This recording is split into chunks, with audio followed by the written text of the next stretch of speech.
Alrighty, I decided to make this video because some of the videos I've seen, they seem a little more complicated. Once I started working on this, it didn't look like complicated videos that I've seen. Well, let me start with this here. I had a problem a while ago. I replaced the spark plugs and this spark plug, I forgot what they're called, the coils.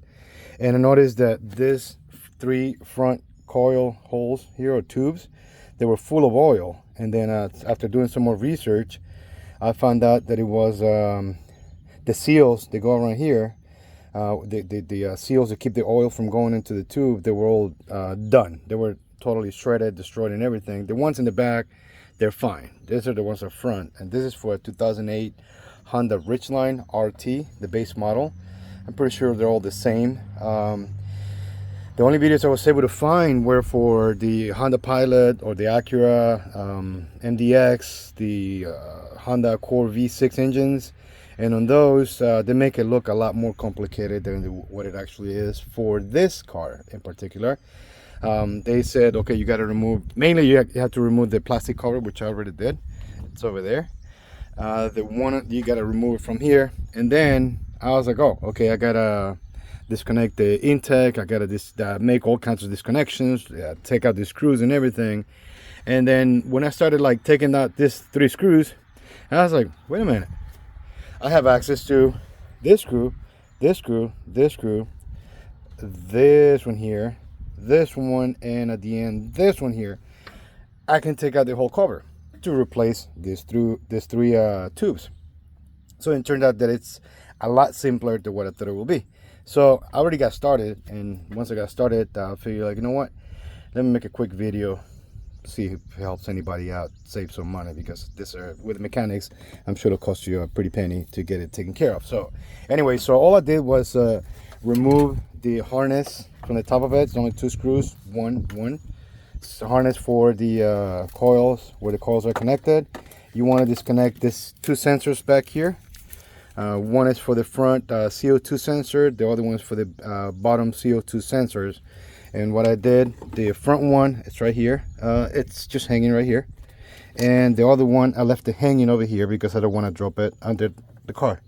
I don't know if you can see it there.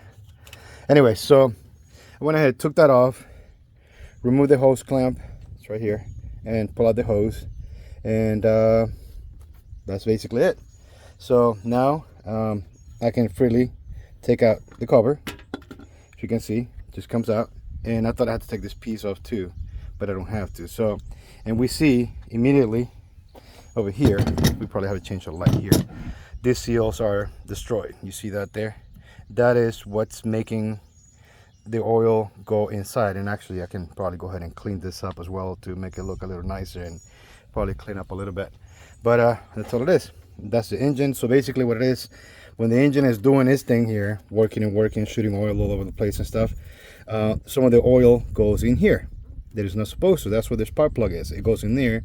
So what I did in that instance, I had one of those little vacuums, taped it up, put a little hose in it, and try to suck up as much oil as I could out of it. And then at the end, whatever's left on it, the engine's gonna burn it. So you're gonna see a big cloud of white smoke for like about 2 or 3 minutes in the back of it, once the oil burns out in the engine, inside the combustion chamber. But that's about it, and hopefully that'll take care of it. The main reason why the check engine light came on this here, well, I'm not gonna get into too much detail, but I found out all of that because I replaced the back sensor for the CO2 sensor that was giving us problems. And then the check engine came back on. I did the spark plug wires, spark plugs and spark plug coils, and then I noticed there was oil in it, like I mentioned before. So now we're doing the job of replacing the seals for the tubes here, and we also gonna replace the seal that goes around, I don't know what they call it, but the cover here. And this is what we have here. This guy's over here, I'm in Maryland, so we have this guys, it's called Parts Authority, and they are great. They have plenty of locations. They usually hook me up with prices and things like that, but this is the part number, if you can see it. So basically what we have is this seal, and basically what they gave me was the seal from the front and from the back. The back The back ones are fine. I didn't find any oil. They were extremely clean when I pulled out the spark plugs. And these are the seals for the front and for the back for the tubes. So we're gonna go ahead and move forward. We'll see how it goes, and I'm gonna keep pausing this video on and off, and then post it. I don't like to do too much BS and being like, hey, subscribe, this and that. I'm just trying to help people out there. Okay, so we'll see how it goes. Keep you posted. So one thing I noticed here is, hang on, let me turn down the music.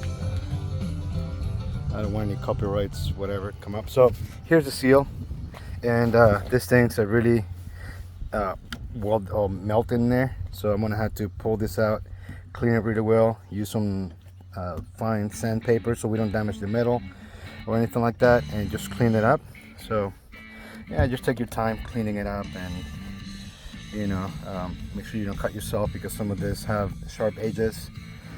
So we're gonna do that here. I'm gonna clean this. I'm gonna clean the tubes over there. Like I said, I'm gonna clean this up over here. I got this, the old gasket. We're gonna take that out too and put the new one in. So I'll get back to you guys soon. All right, to keep this, to clean this up a little bit, we'll start using this as some engine degreaser that I have laying around.